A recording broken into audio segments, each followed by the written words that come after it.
So today, y'all, check me out on Cooking with Lisa. I am making some catfish fillets. Some of them I've already cut up, and I'm going to show you how I get down in the kitchen when I make catfish fillets.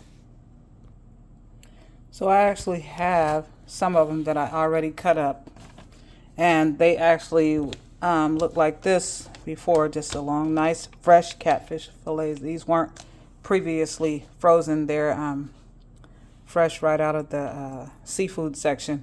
And I particularly don't like catfish nuggets. And the reason why I don't like catfish nuggets is because usually I find that too much skin is left on them. And I'm not trying to eat catfish skin, but when you get the fillets are usually where I get them from. They're nicely filleted, and all I do is just go and slice them up like I'm going to do this one. And then, as you can see, I have my seasoning here. I have some Lowry seasoning salt. That is 25% less sodium, which that's what I like to use. I don't like it too salty, but I do like it well seasoned. Or you could just use the regular one. I have the seasoned pepper. I like to use the seasoned pepper. I also have some lemon pepper here. That makes it taste great. And of course, I have my good old cornmeal.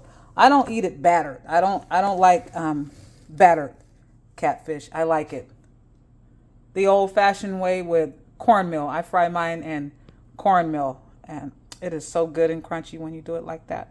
But yeah, let's get into this.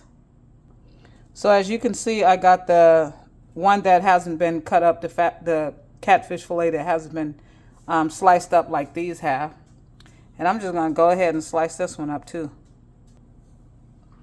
So I went ahead and I sliced this piece up into 5 pieces. 2, 3, 4, 5. And now it matches the other one. So I have about a total of 25 pieces of catfish, maybe a little more. But yeah, with a total of 25. And I'm just going to wash this off one more time, and then I'm going to season it. So let me wash it off really quick. So yeah, I just put it in my strainer. Put the strainer inside the sink. Put the catfish in there and just run some water over it. A lot of times I'll pour salt over it just for extra precaution. But you should always wash fish off. I wash fish and chicken. I don't leave anything unwashed. So just wash it off really good. Then once I wash it, I'm good to go to take it back over to the other side and start my seasoning. So I'm back on the other side with all my seasoning. Now let me show you good people what I'm going to do. I have poured out about 3 cups of cornmeal in here. Now I just took a regular grocery store shopping bag like that. It's a plastic bag, and I opened it up.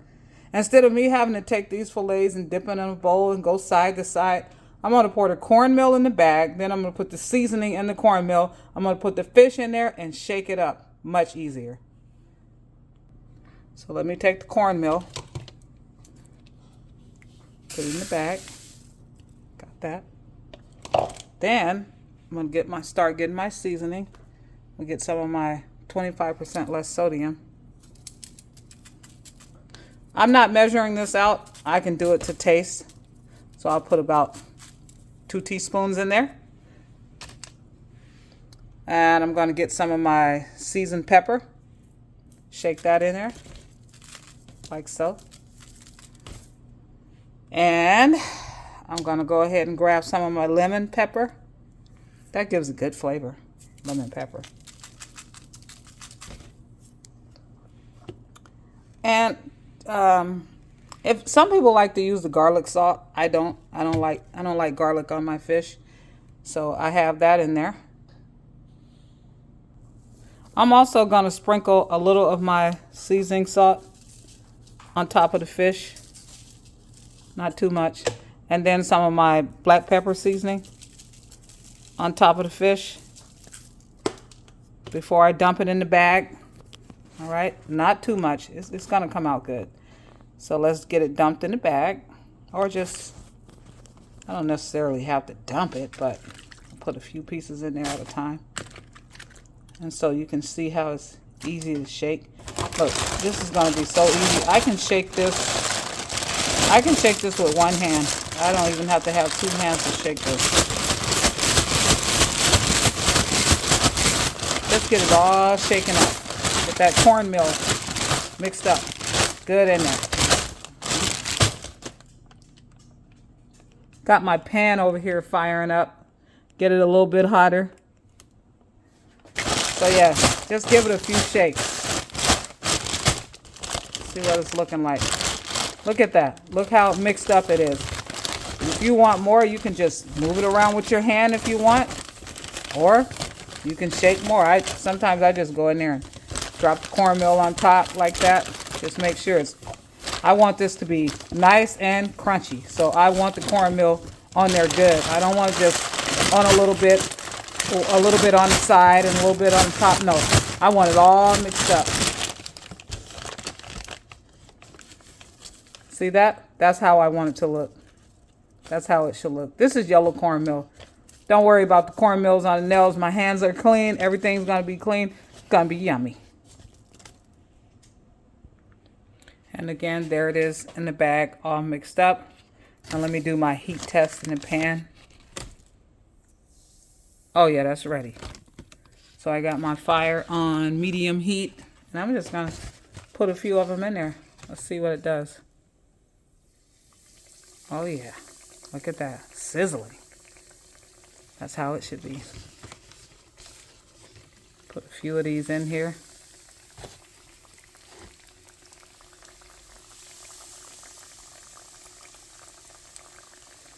Let those sizzle. Put another one in there.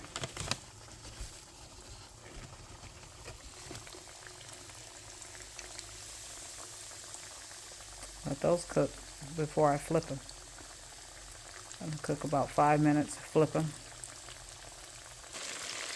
And I'm just gonna keep flipping these every 5 minutes until they're golden brown on one side. As you can see right now, they're that color. So that means they're not done.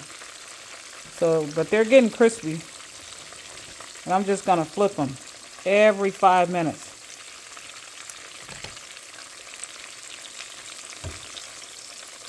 Gotta let that cook some more, of course. We're just gonna keep flipping them until they get golden brown on each side. And the reason why I continue to flip them, because I want to make sure that it cooks inside and not just get it all brown on one side and hard and then flip it. So I flip mine a couple times to let it cook evenly. So I've already flipped them once, and I'll flip these a couple more times. I'll let the other side cook till like this, where it's still kind of light.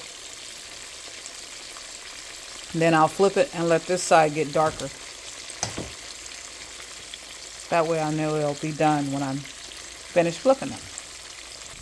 Alrighty, it is time to flip again.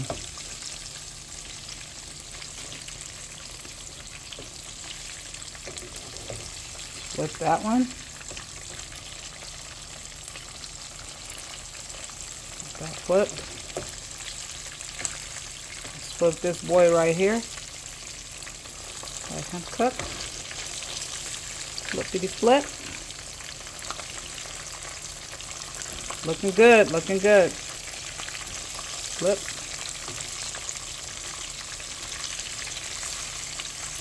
Flip that over. Alright.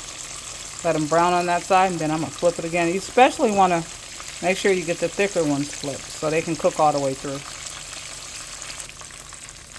These are really sizzling. And again, for the thick pieces, just poke them a little bit. Right? Let them drain a little bit.